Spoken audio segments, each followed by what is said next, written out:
Hello and welcome to the Modern Romantic Podcast, where we celebrate romanticism through passionate people doing incredible things. Hello, I'm no longer wondering where, but now how is Carmen Sandiego? Hi, I'm Trey, and I'm joined by my co-host Emily. Hi, Hi. Emily. Hi. I'm wondering why is Carmen Sandiego? Oh, good question. hmm We'll talk later because I've got a fun fact about the '90s cartoon of Carmen Sandiego. Oh, Yeah. okay. But anyway, you know who I'm really excited to get to talk to today is our guest. Can I you could have guessed that. can you do a lovely introduction for our wonderful guest today? Absolutely, I would love to. So today we have with us someone who does eco printing by growing her own plants and harvesting them and preparing them to print textiles with leaves and things like that. And it's fascinating and amazing. And the best part about it is that she teaches other people how to do it too. So, ladies and gentlemen, please welcome Nicola Brown. Yay! Yay! Thank you Thank for you so joining. much for inviting me. Yeah, thank you for being here. It's so great to talk to you in person, and instead of just seeing your posts online, it's wonderful to interact. So thank you for coming. Thank you And so much for inviting me. and Nicola, just for our audience out there, you are currently joining us from Ireland, correct? Yes, I'm in a very rural part of Southeast Ireland. So we've actually been having unseasonable weather with thunderstorms and power cuts. So let's hope we get through the show. And if I get cut off, you'll know what's happened. Well, we What? are going to talk to anybody that we know to keep that power on. Right, everybody we know. So what? Like, out of curiosity, it's summer there, yes, like just like here. Yes, so it is summer, and usually we have fairly dry summers. I mean, in Ireland, we are known for 40 shades of green, and that's because of all the rain we have. But we actually have just had our hottest May, and then June was the hottest ever on record. But for some reason, for the last week or so, we've been having a lot of big thunderstorms, and actually, I've lost my power on several occasions, including for about 5 hours yesterday morning. Oh, Oh my Very unusual, very unusual. So it's just we've been having a lot of wind and rain and lightning. wow. Well, it sounds like maybe you needed the rain. We always need rain. Well, rain is my friend because I work in an environmentally mindful way as well, and I try and be sustainable. I actually harvest the rainwater from the roof of my garden studio, and I use that to water the plants in the dye borders if they need water, because obviously some of them do, or seedlings. And I try and be environmentally mindful, but we can always do with more rain. Of course. Yeah, I feel that way too. We've had a drought here as well. Your weather is extreme, though, Yeah, I we guess. have. Yeah, in Minnesota we get well, we can get down to -30, which your for Celsius would be like minus, well, it says -34. Oh my goodness, that is pretty cold. Yeah. Here in yeah, here in Ireland, since I have been living in the old farmhouse here that I renovated, we had one winter where we did reach -17 Celsius, but that was only for a couple of nights. I actually got snowed in, so I couldn't get up my own lane for 16 days. There was so much snow. But Wow. there's only been that much snow twice in my life. And the other time I was actually training in England, I wasn't in Ireland. So we don't usually get snow. Like, we'll have 4 or 5 winters in this area where we might see a little bit of white on the top of the mountain, but it doesn't actually affect where I live whatsoever. Okay. But the weather is changing. Yeah. Wow. So yeah, so just for our audience, -17 Celsius is like 1 degree Fahrenheit. One. So it's still And they're still pretty all cold. You're all probably laughing. And No. one of the things here in Ireland as well, because we don't have such cold weather, is we're not prepared for it. So in the region where I live, there are no snow plows, there's no salt or Right. grit that goes on the road. We don't have winter tires. And I used to live in Austria many years ago. And of course, over there, it's cold in the winter, but everybody's prepared. That's the big issue here in Ireland. And water pipes tend to burst as well because they're not really buried or insulated very well under the ground. But it's great for growing your own dye plants and trees. Yes. That's kind of the same for over on the eastern seaboard of the Americas.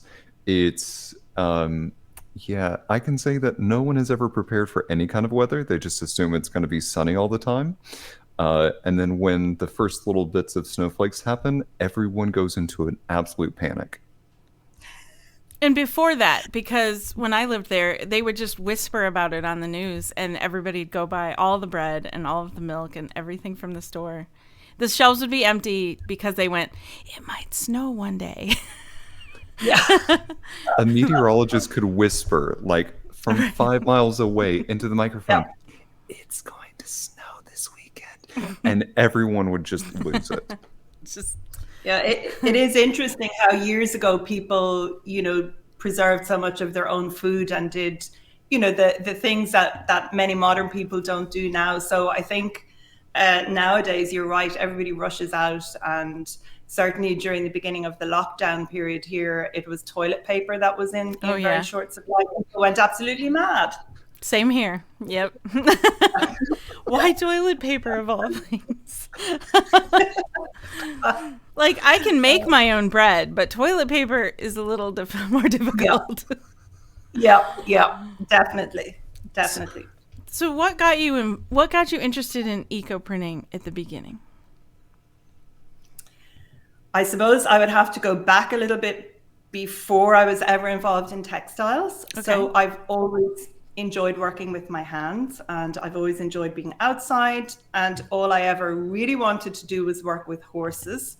So initially I trained to teach people to ride, and I worked with horses for nearly 30 years, I suppose. And I've always also enjoyed growing things and gardening. So I didn't realize at the beginning that my grandmother, her father actually was a linen merchant in Scotland. And I've had an affinity for textiles, but I didn't really know where that passion and affinity came from. I've never been good at painting, but I was involved in organizing a sustainable not-for-profit festival. I was joint organizer. And a Spanish lady who lives close to me said she would love to offer felt making workshops for children. And she said that, in Ireland, you have so many sheep and people don't use the sheep's wool so much anymore. And she would love to offer workshops free to children at the festival. So I had actually seen a beautiful felt wall hanging at an event, but I had no concept that felt was a non-woven fabric and how it was made. I knew it was made from wool, but I knew no more.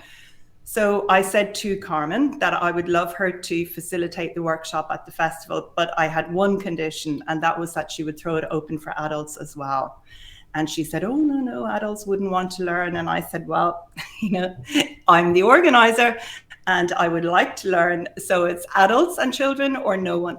So I was obsessed with felt making. I've always loved art, but I'm not able to draw or paint. I can't make my hands do what I want them to do, but I found the wool, I could manipulate it better.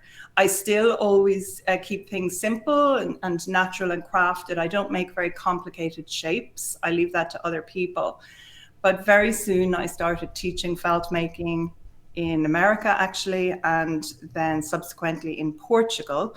And one of my students who came to a residential workshop in Portugal, she flew in from Hong Kong and we had become friends online, and she came to do the workshop, and she offered at the end of our week together to do a demonstration about eco-printing. And I had heard about it, but to be honest, I hadn't been very interested. But of course I said to Trey, we'd love her to, do the demo. Thankfully I said it because she brought some supplies with her, and I'm sure I would have hurt her if I had said no. So I was really, really happy I said yes. And she proceeded to share some information, and she printed a silk scarf, and it looked beautiful. So I came home to Ireland, I experimented a little bit, wasn't happy with my results at all. So I just put it aside. I thought, well, it's for other people. But the following year, I was teaching in California, and another friend, she's actually from the Ukraine, but she lives in Sacramento.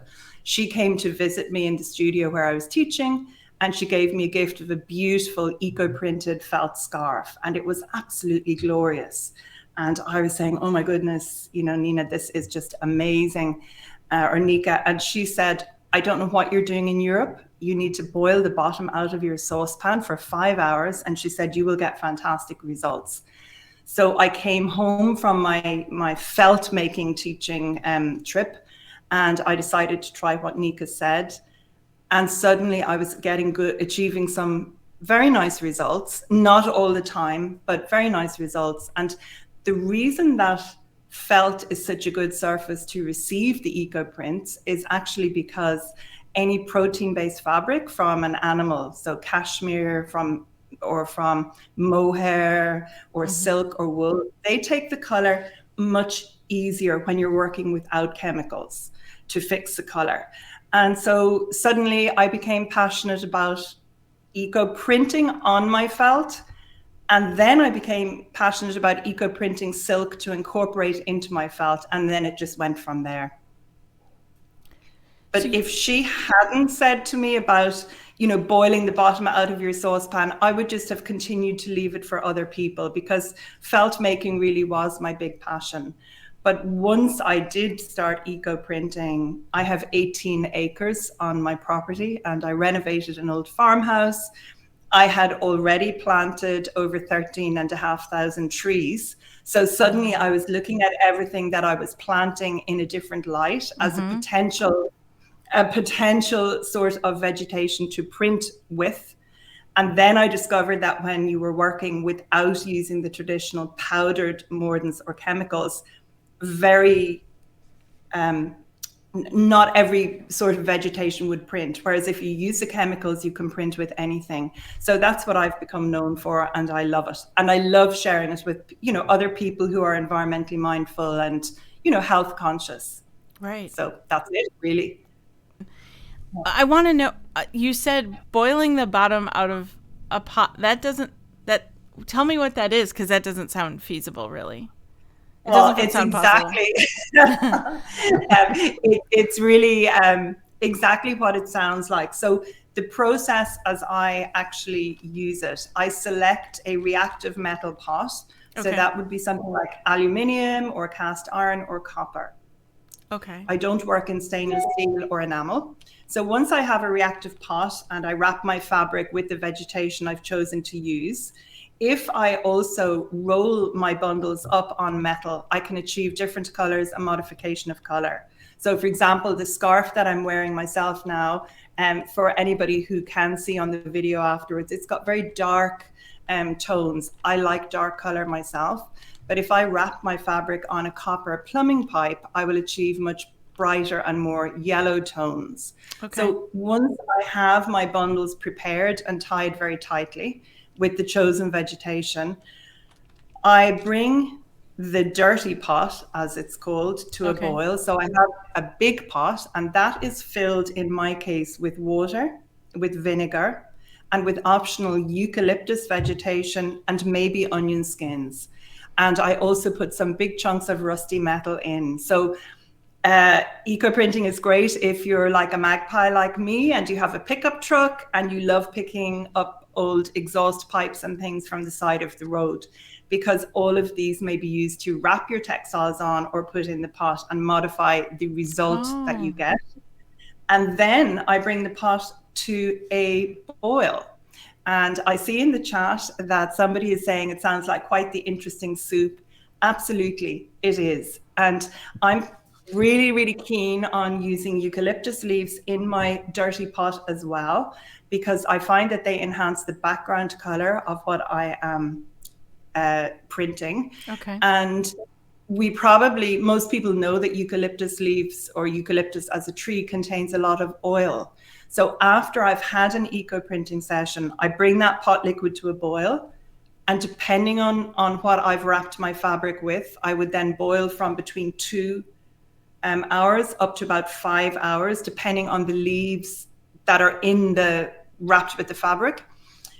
But when that water cools down, if I go back the next day and look at it, it's black as the ace of spades, and it's got a slick of oil on top that looks like gasoline on top, and that's actually the oil from the eucalyptus leaves that have it's released that oil during the process. And I reuse my pot liquid for 6 months or 7 months on end. The only time I would decide to start a new pot would be if for some very specific reason I wanted to achieve a very specific color, such as maybe a red color in the background, or if I was heading to facilitate a face-to-face workshop, which I used to do a lot more, and that I would need to pack the pot into my pickup truck. That would be the only reason I wouldn't reuse the water. I like to reuse it for months on end, and the metal of the pot and the metal of the pot and the metal of any rusty metal I add into it all influences the color.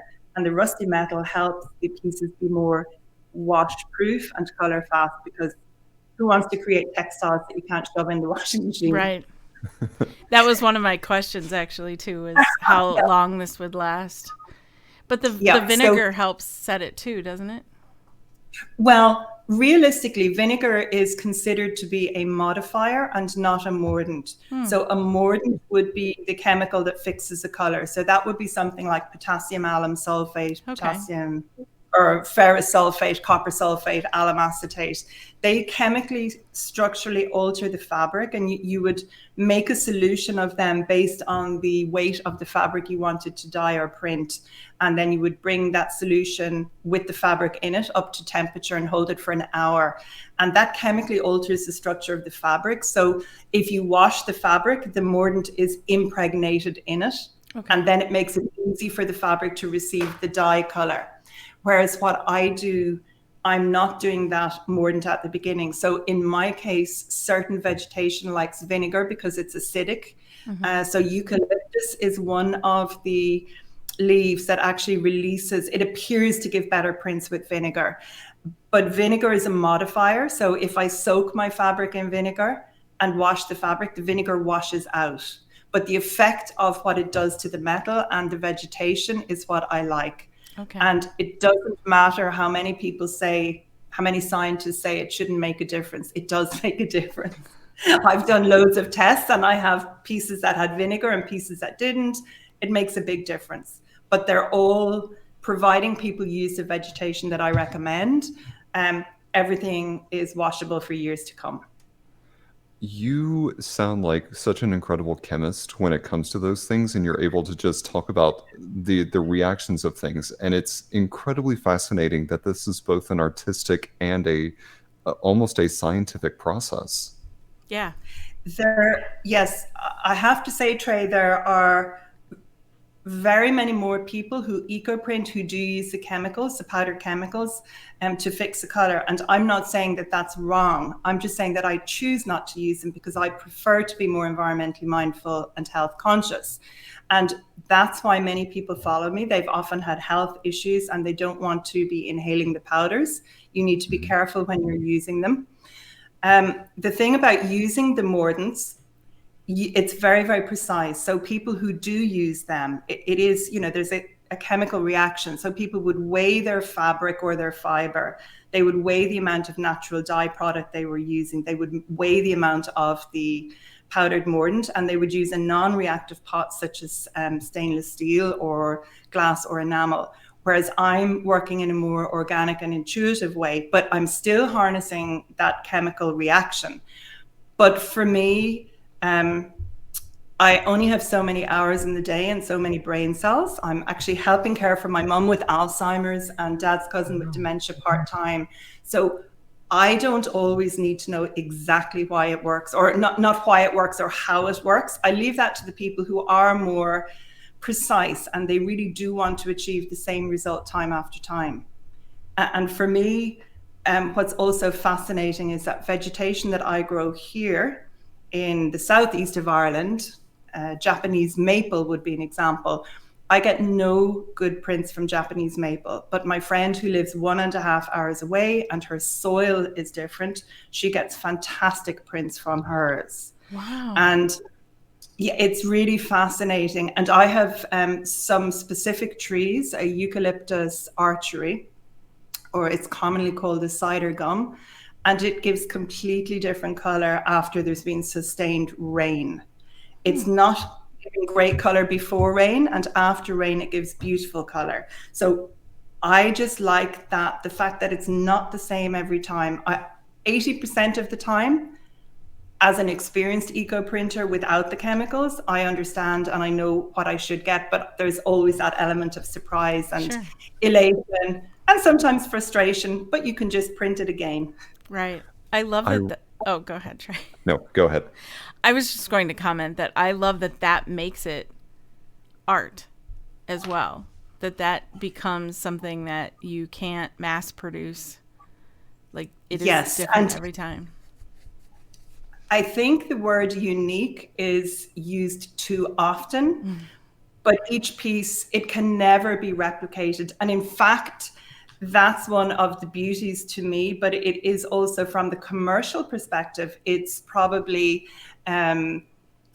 it doesn't make it very financially viable to sell eco prints commercially. To shops, for example, unless you're using the chemicals to fix the color, because people have a very fixed idea of what they want.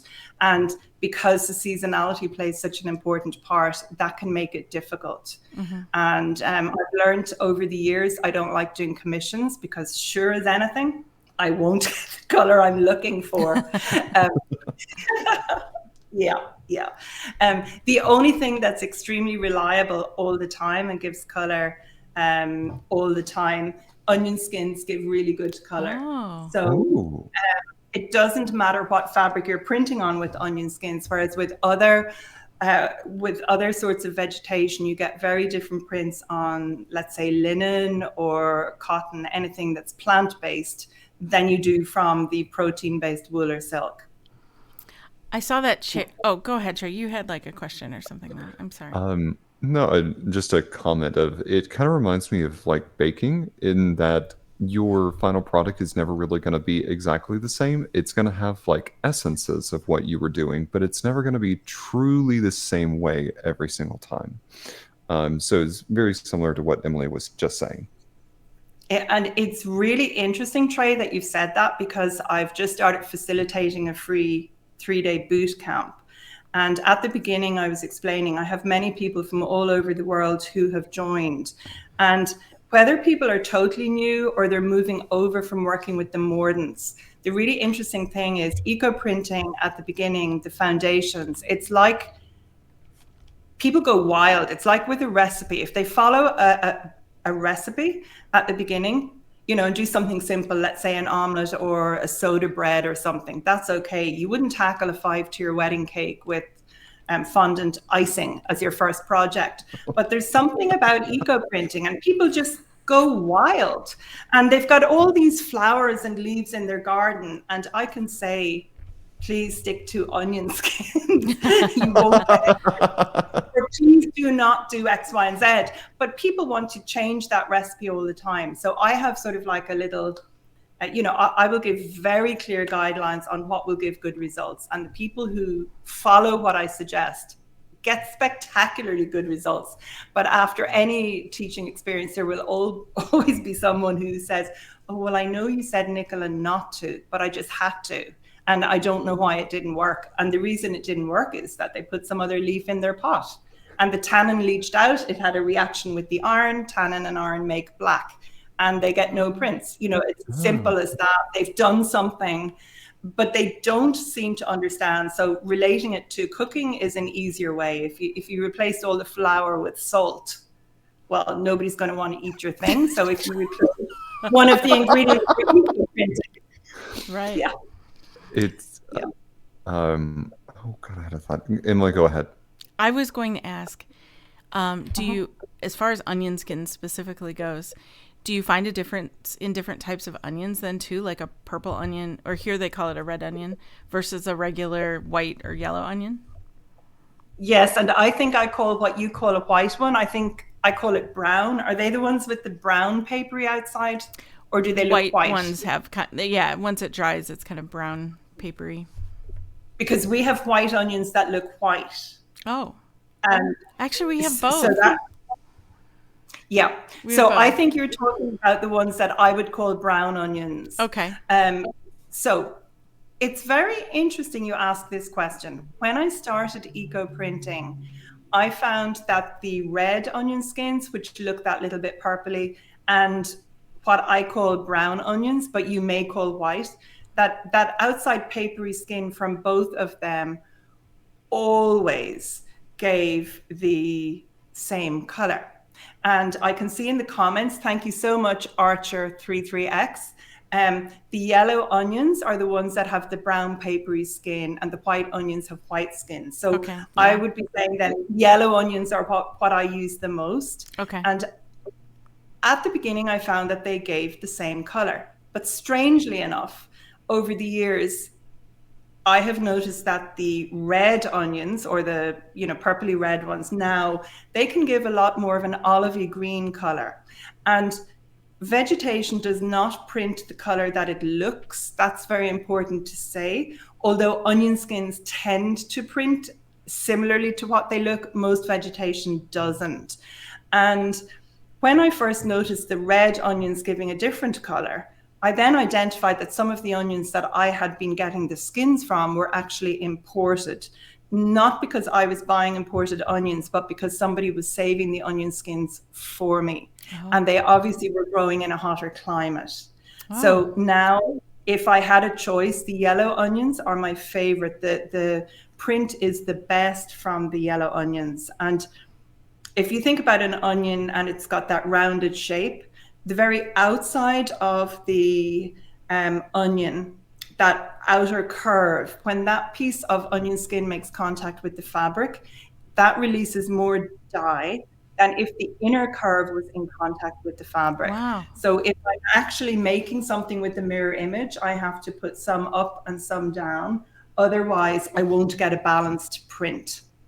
Interesting. And it's the same with many leaves. So rose leaves. If you had a bouquet of flowers, somebody gave you flowers for your birthday, a really nice thing would be to use some of the vegetation from that bouquet to make prints. So rose leaves would be one of the leaves that the underneath of the rose leaf gives a much stronger print than the upper surface of the rose leaf. Both are beautiful, but you need to be very careful how you position them on your fabric. Wow.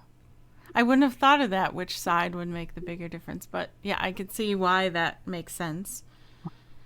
And also, particularly people who are starting to eco-print, they usually don't have a very big pot. And so it's not possible, if you're printing a big blanket, you've got to fold it multiple times before you roll it up. Therefore, you're going to have some mirror images if you're folding it. So you've got to be really considered and take your time, about the vegetation. I'm now thinking back to, because we would do tessellations in a lot of my math classes, and we would have to be very considerate about how we would go about putting those images together. And what we would think would go into a lot of those would wind up not being the final product. We would think that, oh, I'll position it like this and it'll turn out like this. No, no, no, no, no, no, no, no. The question I have for you is, it sounds like you've worked with quite a number of different vegetation. What are some foliage, I'm failing on words at the moment, but what kinds of foliage are you still wanting to work with? Well, everybody gets leaf envy. And even though I have over 13,500 trees planted here, I have leaf envy. Teak leaves. Teak leaves give spectacularly good prints without traditional powdered mordants. And I have a friend who's living in South America, and she also gets wonderful prints from the flowers from the teak tree. So that would be something I would love to print with. But if people are interested in trying eco printing for themselves, I always recommend that they start with onion skins, because they are guaranteed to give a good print and they don't need so long in the pot. But other leaves, in Ireland, we have a lot of brambles or wild blackberries. Those leaves are very good. They're particularly good on linen. And then there's a weed that's very prevalent in parts of North America called rose bay willow herb, but you may know that as fireweed. Okay. That Yeah. gives really good prints. And there are a whole lot of plants such as Cotinus cogreria, which is commonly called smoke bush. There are quite a few plants that give very good prints, but there are other trees and plants that give good prints in specific countries. So in North America and Canada, for example, most oak leaves print very well. But here in Ireland, it's all to do with the temperature of our climate and the seasons. The oak leaves only print for me in the late winter and the early spring, the oldest leaves, maybe the late autumn. None of the young, fresh foliage prints. It's always better to use older foliage. Okay. But teak leaves, I'd love teak leaves. So, What color? Oh, sorry. No, just a quick question about the teak leaves. Specifically, do they need to be fresh, or can they be like slightly matured, or like how soon after they are picked do you need to use them? Yeah, that's a really interesting question. I have not personally used teak leaves, but I know from some of my students who have that they would behave in a similar way to any other tough leaf because they're a big, tough leaf. So you can just store your leaves dry and you can store them for years on end. I have some leaves here in my neighboring farmer's shed that I have been storing for about 7 years. It's not as if I don't have enough space here, but I filled a whole shed when somebody else's tree fell down. So it's very easy to reconstitute tougher leaves because all you need to do is soak them either in warm water for 10 minutes or overnight in cold water and make them soft and pliable again. And then eucalyptus leaves in particular, they can be soaked for months on end and they go quite slimy. But actually, if you then dab them with a towel to sort of towel dry them, they give very interesting prints. They release different color after they have been soaked for a long time. And the liquid that they are soaked in can be used to enhance the color of what you get from your actual printing pot. Oh. But other leaves, I wouldn't bother trying to store things like rose leaves or any softer leaf, because unless you're prepared to either freeze them or flatten them and dry them, they're just going to, sort of crumple up. So I don't bother. And in Ireland, we don't have harsh winters, so there is vegetation most of the year. But I also think it's always easy that, people think grass is always green, and people who come online and participate in workshops with me, they want to try multiple sorts of vegetation. I try each year to just add in one new leaf into my repertoire. And I didn't actually add a new one in last year, but previously the rose bay willow herb leaves were a revelation. I had been always printing with the seed pods. So you don't have to have a lot of different leaves to be an effective eco printer and create beautiful textiles, because once you understand that the different metals and the different pots that you use, there'll be different chemical reactions, then you can expand your color palette.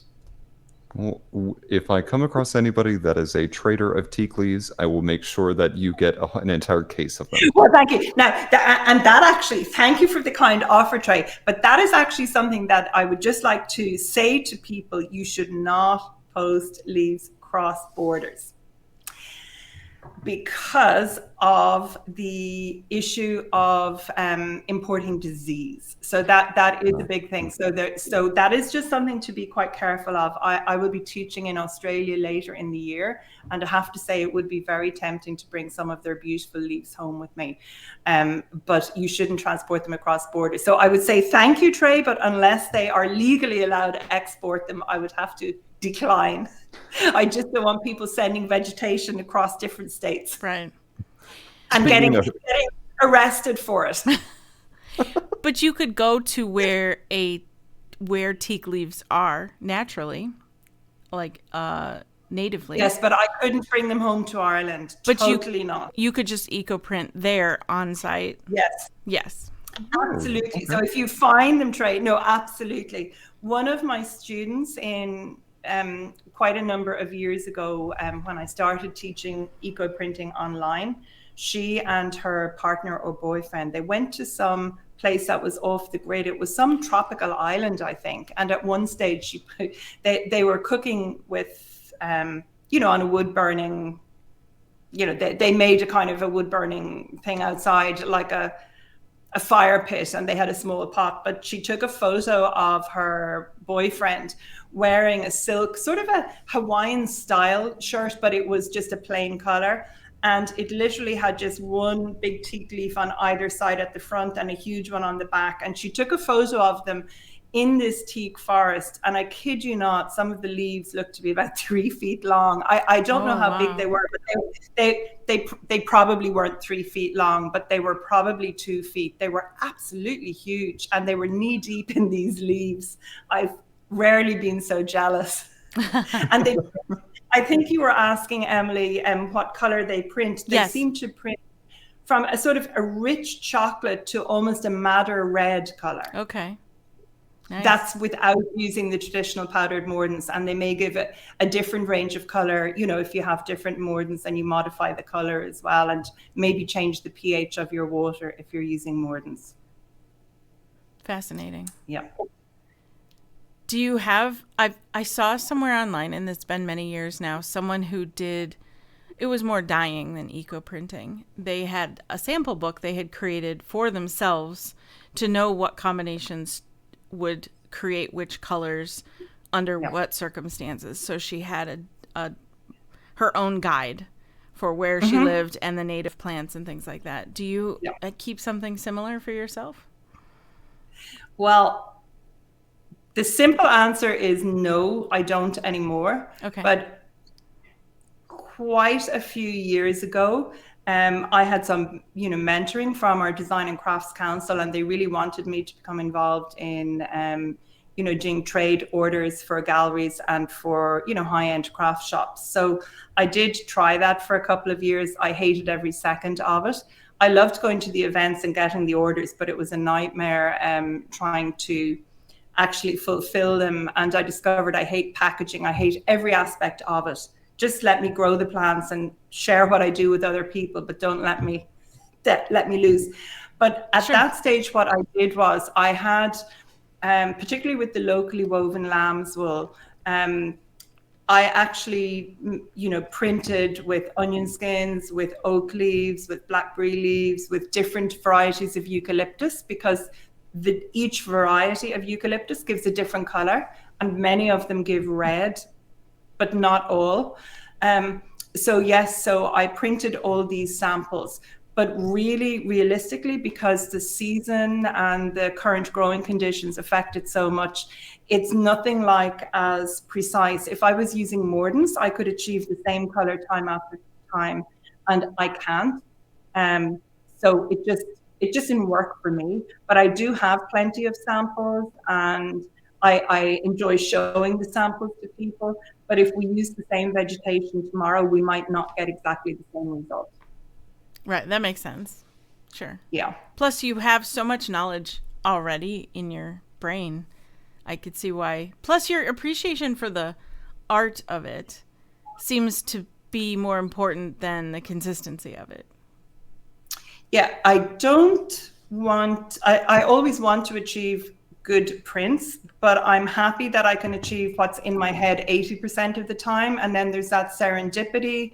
And if something doesn't work out, that's something I'm very clear on saying to people who participate in any online learning experience with me. That's not the end of the world. With what I do, you just overprint it. And sometimes some of the best results come when you just go back with the textile and you print on top of your failure, and you end up with something really beautiful. So watching the seasons change, the whole part, it's part of the wider, I suppose, ecological aspect of what I do is growing the plants and watching the seasons change and enjoying all of that.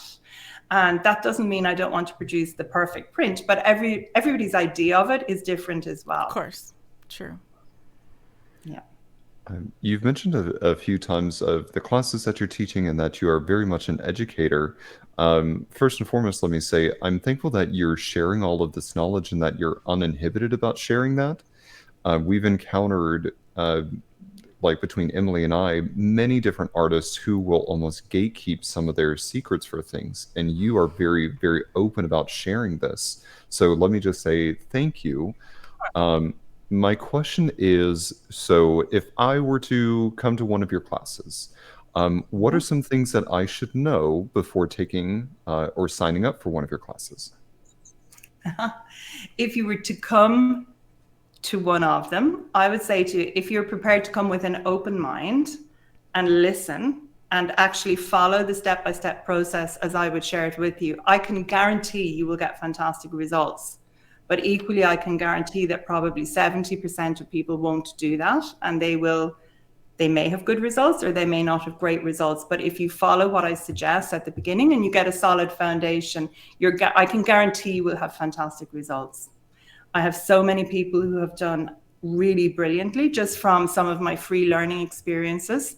And thanks for saying I'm willing to share things. I'm always willing to share things. What I have developed now is I have a membership program, which isn't a low ticket item. And so I share my knowledge freely, but it's when people work on a more close level with me, I'm there to answer their questions and give them feedback. It's the implementation of the knowledge. So the knowledge is there, but so few people actually follow it. And there also is obviously a lot of false information out there, or people who've dabbled in something. And I see time and time again, people are convinced they can get fantastic eco prints from flowers. And yes, you can if you use mordants, but it doesn't work without mordants in the same way. So people will print and they think they've got lovely prints, and about a week later, it looks like a bird has pooped on their fabric. Excuse me, but it's just, and then they're disappointed, but they don't know why, and they just don't understand. They just need that solid foundation, and then you can experiment yourself. Right. Yeah. And also, it's quite interesting. I now have a secure income because of my membership club and the online courses that I facilitate. I have a secure income. I never had a secure income before. Yeah. But what is really interesting is time is money. And people, even though if I might explain that really it's best to start with wool or silk, people thinking, oh, well, that's expensive. I'll use a piece of old bed linen or something, an old sheet. And that's not to say you can't print your sheets. You do not get the same results. And then you've spent all this time. It's quite a time-consuming process. And you've got disappointing results and you don't know why. I mean, I would say go to the thrift store or an op shop, buy an old blanket, get a silk top, get a wool jumper. Print, it's false economy. You're spending your time and you're putting all this energy and mental energy in just to set yourself up for disappointment. It's very frustrating. So I would just encourage everybody who would come to a workshop or an online learning experience, don't penny pinch. Don't overextend yourself, but just, if I say an aluminium pot is the best pot, use an aluminium pot. Right.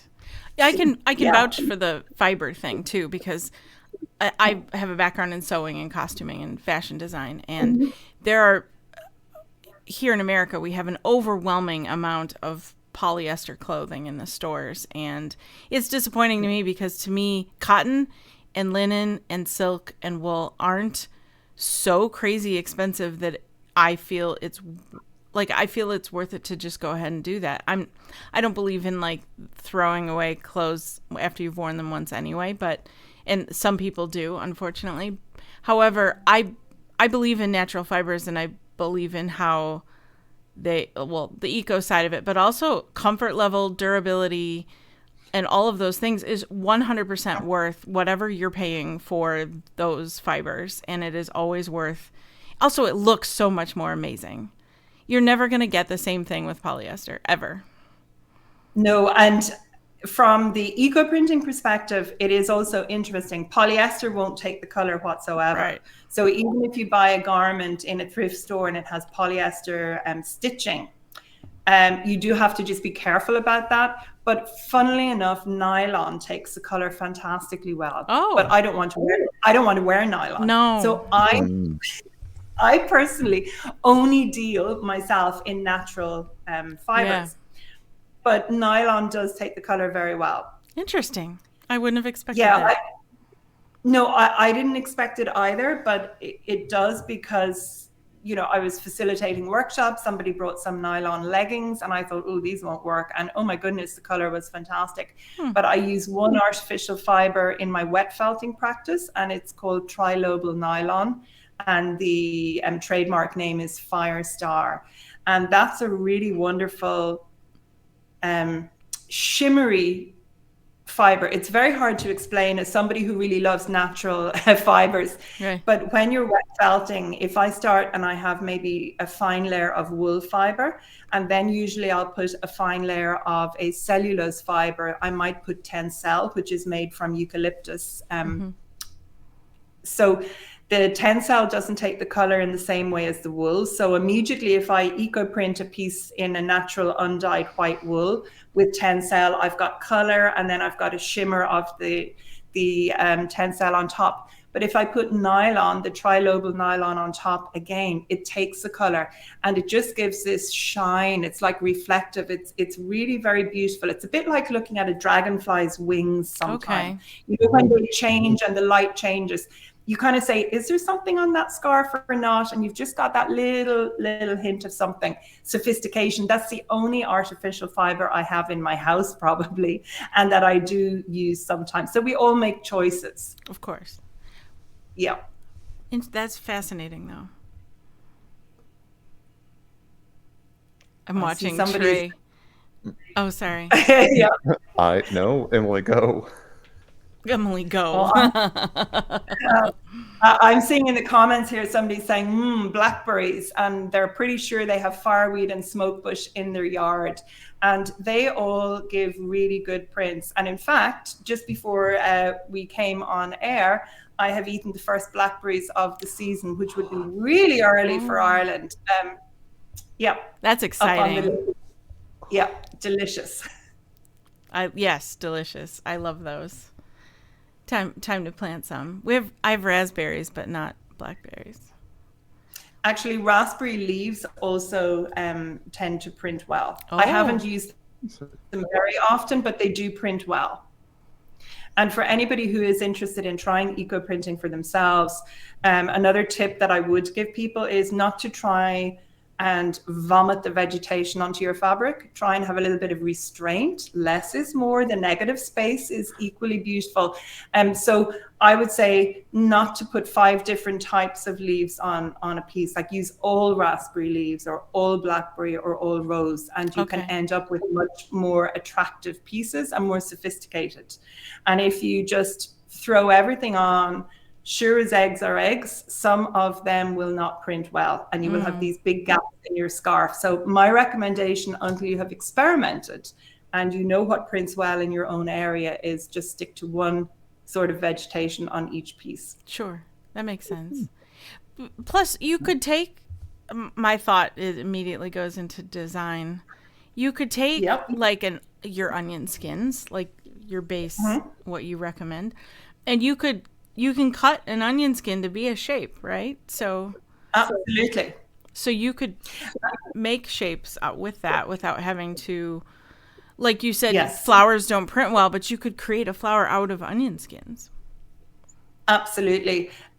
With experience, there are other subtle variations of the process that you can implement. So you can print with certain flowers at a later date, but it's to do with tannin and iron reactions, and you need 2 pieces of fabric and a paper barrier. So it's not a beginner's project. And in that case, even if you don't get a good print from the flower, you may get an outline of the flower, which is attractive by itself. Sure. But certainly you can, yes, you can cut up your vegetation.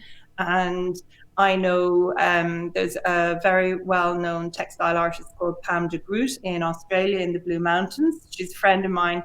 She years ago punched holes out of eucalyptus leaves, using I don't know what you call it, but we call it a hole punch. Yeah, hole punch.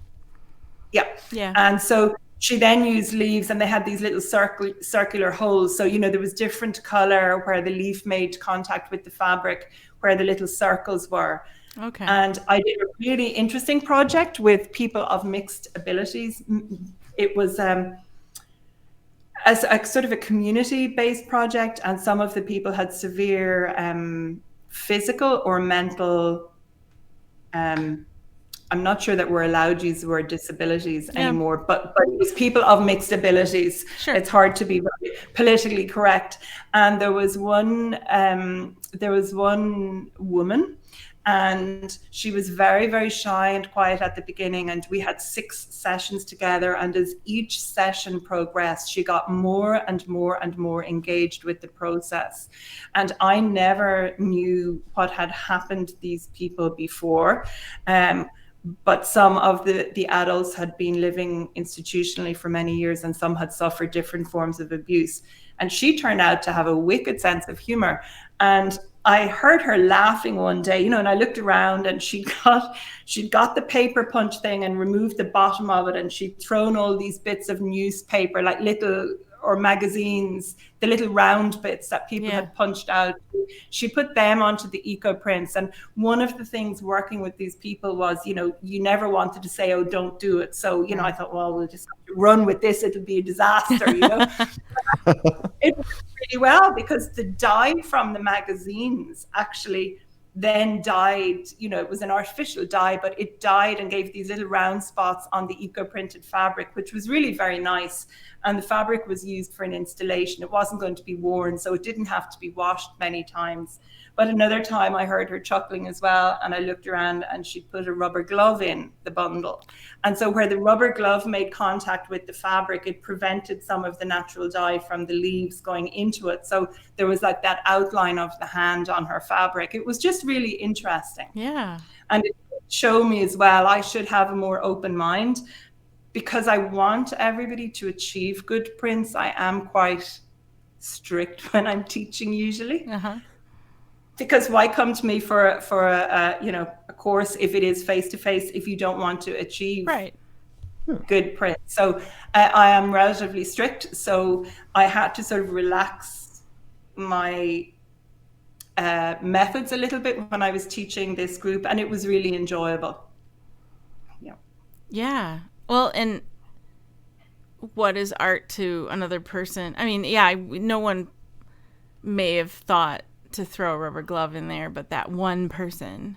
But to them, that's still art, and it's quirky and different.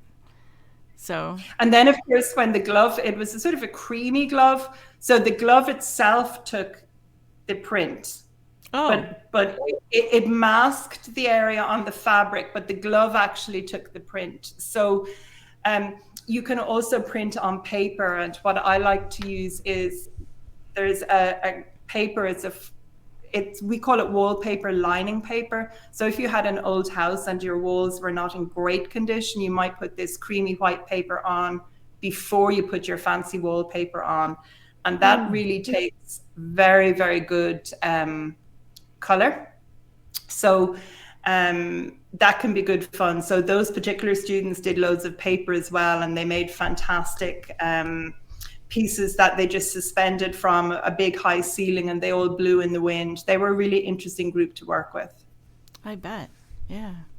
From our chat, do you keep many of your printed items for yourself? Sadly, I do. I don't mean that in a really funny way. So I use my own pieces. So I have beautiful lamb's wool throws and big, soft, squishy cushions, and I wear my own eco prints a lot. But equally, I would make pieces. So the top that I'm wearing, just to explain for people who are listening, I have a remnant of black linen, Irish linen, and then I printed some hemp, some organic hemp. And so I just made a nice summer top where I trimmed the sleeves and the bottom of the top and around the neckline with eco-printed hemp, and I combined it with the linen. But because I am, pre-COVID. I was due to teach. So in 2020, I was due to teach in Italy, Australia, and somewhere else internationally. And my brain is a bit tired. I can't tell you where. I had 3 international trips. So in February of 2020, I had actually done a lot of eco printing, and I had printed an awful lot of stock because I had 2 major events when I came home from Australia. One was going to be 4 days after I came home, an art fair, and then there was our premier craft and design fair. So I made all my work, and then lockdown struck, and during lockdown my mother's health deteriorated dramatically, as did Dad's cousin. So what then happened was I had all this stock made, and now I'm not in any position to go anywhere.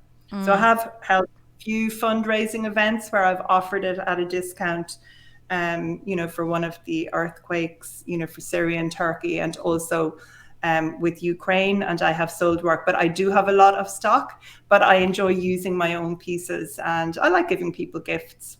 Yep. Very nice. I'm glad you get to... I'm sorry? They're timeless, really. I'm not doing that high fashion thing. It's more of a kind of a classical timeless thing. So I know when I'm in a position to go to events again, I can just open the wardrobes and take them all out. Fine. Yeah. Trey, you were about to say something. No, I wasn't. You can't prove that. I saw. I can. I have it on video. No, go ahead. You posted recently about a chair that you had covered. Yes. Can you tell us about that? That was actually a collaboration. That was in an exhibition. It was to celebrate, I think, 50 years of the Design and Craft Council, and the exhibition was called Made in Ireland. So I had printed fabric before for a wonderful greenwood furniture maker called Alison Ospina, and she grows her own hazel and her own wood for her chairs, and she would be well known in her niche.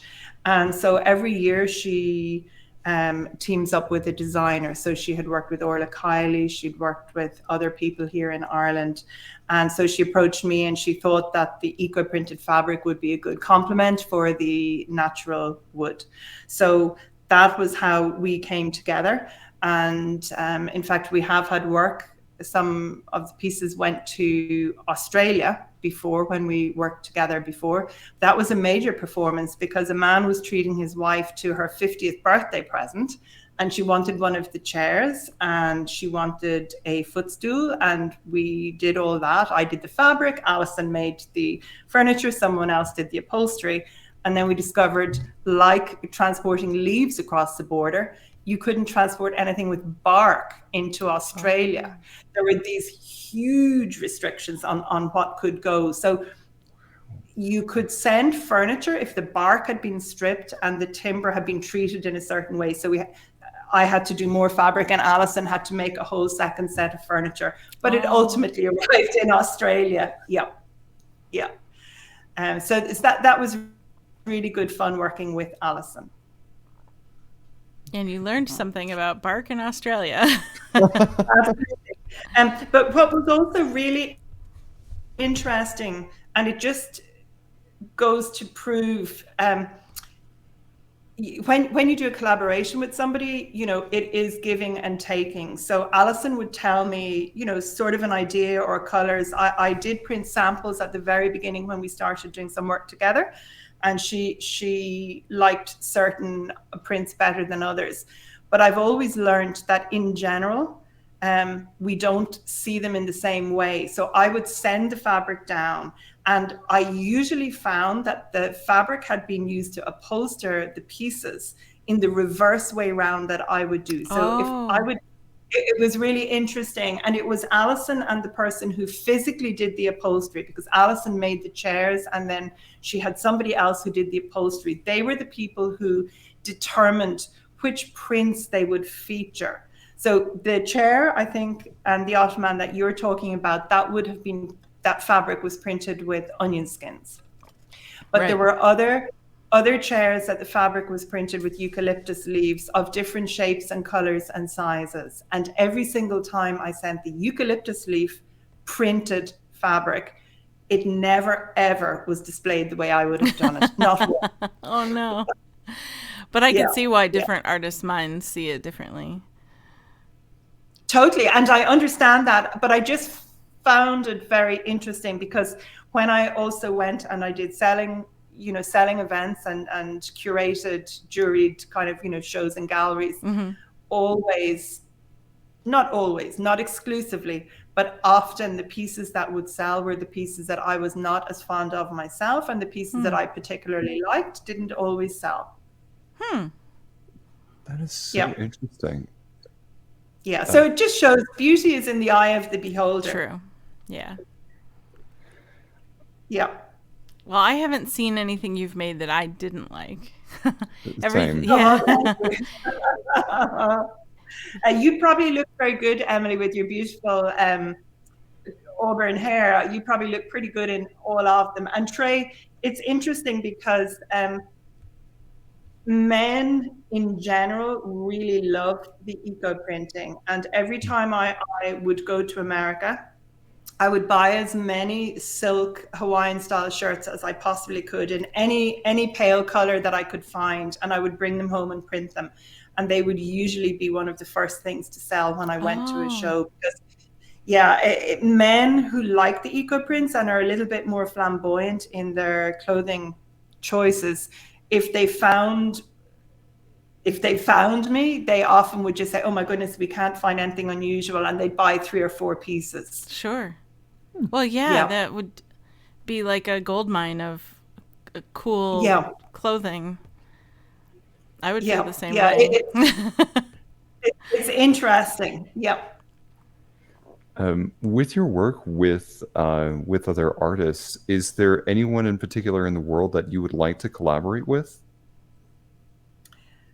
I can't say that there is as such, purely because I'm so busy at the moment. I don't have that much mental headspace to even think about it.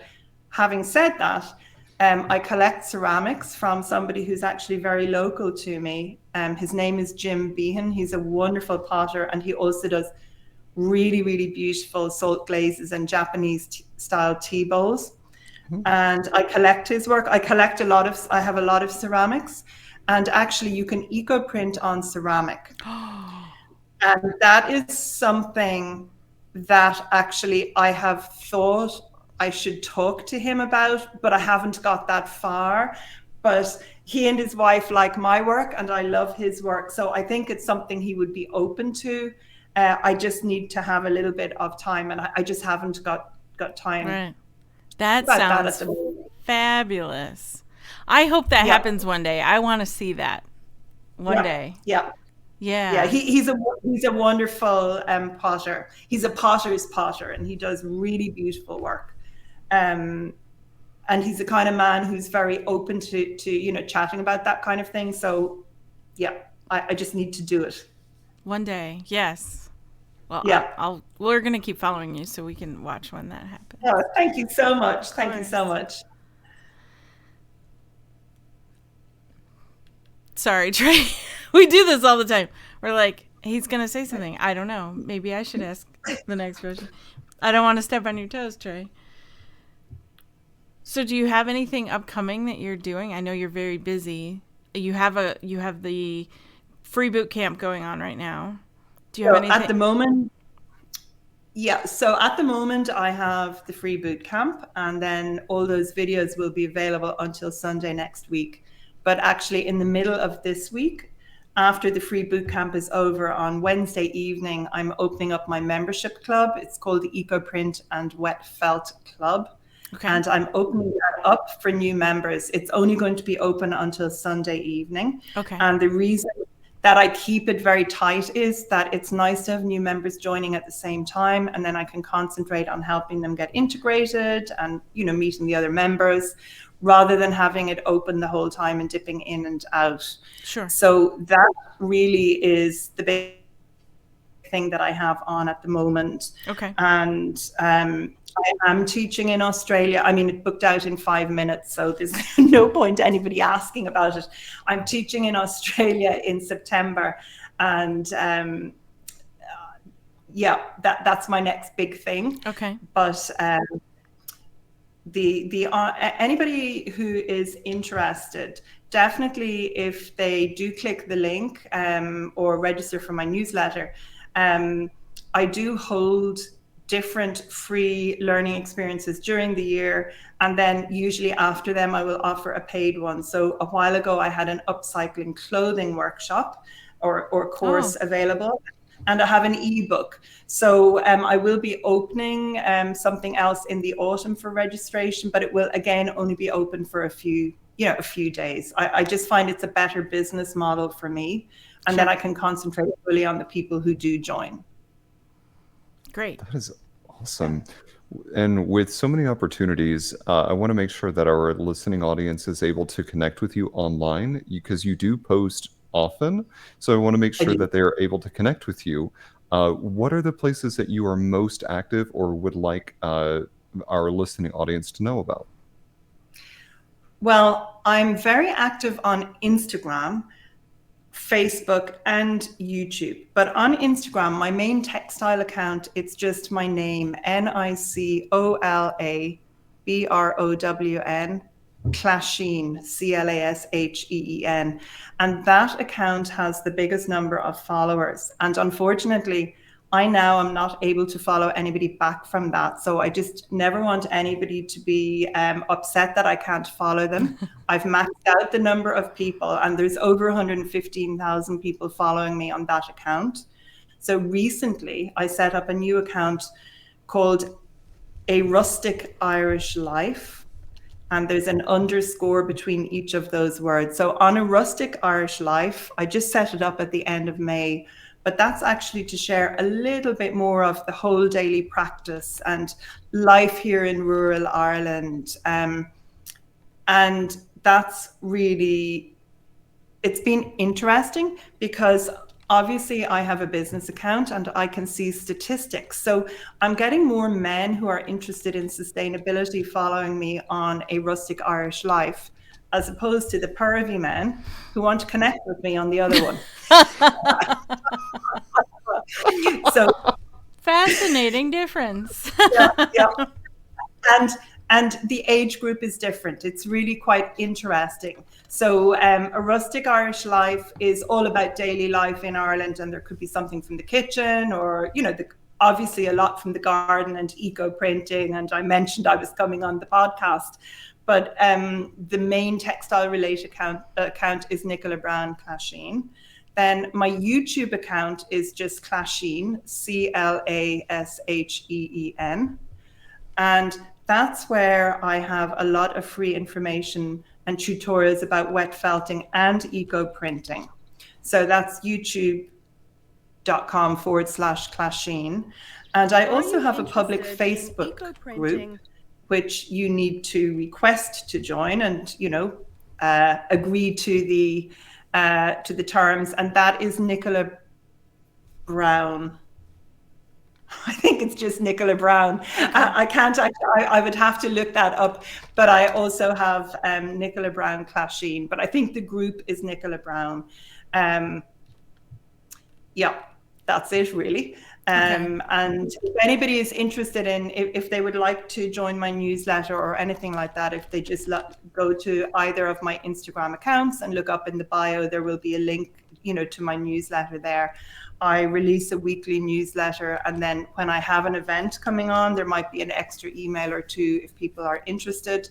But people can always opt out from a series of emails as well. As far as that Facebook group goes, if you were to go to Facebook and type in Nicola Brown Eco Printing, it will pop up. It's the first one. So thank you very much. Yeah, absolutely. Yeah.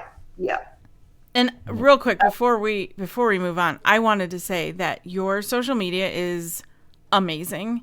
And I immediately noticed that you post often, and it's very prolific, and you have such amazing content every single time you post. You're like, I don't know what your secret is, but I want to know, because you make your property is gorgeous, and the things you do on there is everything is beautiful, and you somehow look like you're inspired to post constantly. Whatever it is, it's amazing. Oh, well, thank you so much. It is interesting. I never ever wake up in the morning and don't want to get out of bed. So I'm actually living, like some people say, oh, you live a dream life. I'm living the life that I love. I'm in a very old property. It was derelict for 78 years. It never had electricity or water. I hacked it back with a hammer and chisel back to the stone, and then it was built up again. You know, I've developed the garden, I've planted the trees. So I'm doing what I love doing, and I document it through photography, just using my iPhone. And in fact, in some ways, it's been a relief setting up the new Instagram account, A Rustic Irish Life, because I was taking so many photos myself, but I'm aware that people follow accounts for specific reasons. And if people followed me just for eco printing and felting, I can get away with one good morning post, maybe in the dye borders or with the trees, but I don't want to be posting content people aren't signing up for. Right. And I'm not, if you could see the table where I'm sitting, I like a minimalist, you know, place, but I'm not tidy. So that's a bit of a problem. And I write things down on the back of envelopes and notebooks and stuff. But I can never find it. I keep every bit of paper. Yeah. So having things, taking photographs is good. And therefore, I would need to have, my leg would have to have been cut off. That would be the only reason I wouldn't be posting on Instagram every day. It's just like, it's my rule. I've learned that I have to really maximize my time, and because I help care for my mother and somebody else part-time, I'm on the road a lot. So there are some things I do every day and every week. And one of them is I send a weekly newsletter without fail. I haven't missed once in the last year and a half. Wow. So a weekly newsletter without fail. And I post on Instagram without fail every day. I try and post a minimum of twice, but sometimes I post more often than that. And what people don't really understand is that even when you have a big account, well, particularly when you have a big account, only between 2 and 3% of your followers ever see your posts. So don't think that you can't post often. You can. You don't have to, but being regular is the most important. So if you post every day, even if it's only once every day, it's better than posting 5 times on one day, once a week. Okay. So I just have a few little rules for myself. Yeah. And I have to say, I do now have an excellent friend, Shauna. She's my digital VA. So Shauna is currently in Albania. And when I was live streaming earlier, she was fielding all the questions for me and highlighting them in the comments and interacting with people. And I try and outsource things where I can, which then gives me more time to be more creative. I still am not in the studio as often as I would like, but I am outside and enjoying everything that I do. Okay. Yeah, that's obvious. I love it. Yeah. I'm so glad that you have you. found that balance that works for you, and you're doing what you love. That's so important and valuable. So thank you. I wanted to make sure we got that question in because I was curious about that. Sorry, Trey, go for it. Yeah, I think one thing I would say to anybody who is creative, I think Instagram, if you're creative, Instagram is a really, really good social media platform to be on. But my tip for anybody is to do something every day for 6 weeks running. And if you don't get pleasure out of it, and if you don't see that helping your business, forget about it. So, for example, LinkedIn is not for me. Twitter is not for me, even though I am on Twitter, but it's not for me. YouTube is excellent, and Instagram is fantastic, and I enjoy them. So if you're not getting pleasure out of it, I mean, try one of them, but do it every single day for 6 weeks. And by that stage, you'll know whether you love it or hate it. Right. Oh, that's good advice. Uh, And don't overcomplicate things. Send your weekly newsletter and just put something really simple that you've already posted online elsewhere. You can repurpose content. Sure. Oh, okay. To that point, yes. I currently work in learning and development for the company I'm at, and our motto is repurpose, repurpose, repurpose. So, absolutely. Yeah, yeah, Well, definitely. Nicola, I just have to say the joy that you get, the knowledge that you have, and how much experience that you have has come through so much in the time that we've been talking here today. It has been such a joy to have you on. Thank you so much for being with us. Well, I've really enjoyed chatting to you both. Thank you very much for inviting me. It's been a pleasure. Absolutely. As we close out the episode here today, this episode, along with every episode moving forward, is in memory of Joe Capone, our moderator, fellow comedian, passionate encourager, and greatly missed friend.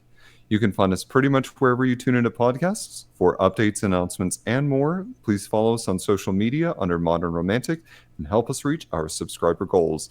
Thank you, everybody, and remember to use onion skins.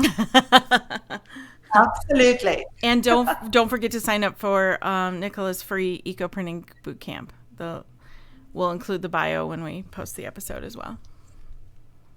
Thank you so much. Thank you. Awesome. Bye, everybody. Bye.